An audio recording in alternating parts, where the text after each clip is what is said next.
Buona giornata con l'informazione su Media News. Apriamo il giornale con in primo piano le grandi opere. L'Unione Europea sul caso TAV avverte, l'Italia chiarisca.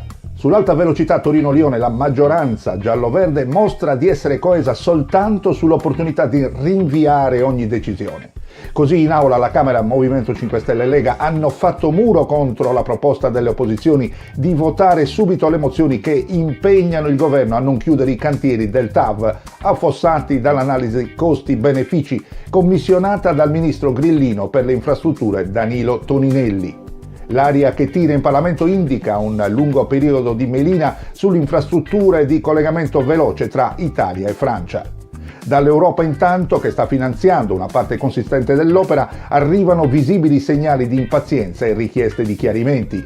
E così il premier Giuseppe Conte, che sottolinea come l'analisi tecnica non può essere definita di parte, tocca un difficile punto di equilibrio. Il governo si muoverà nelle prossime settimane per giungere a formulare una complessiva decisione politica che non sarà condizionata da posizioni preconcette.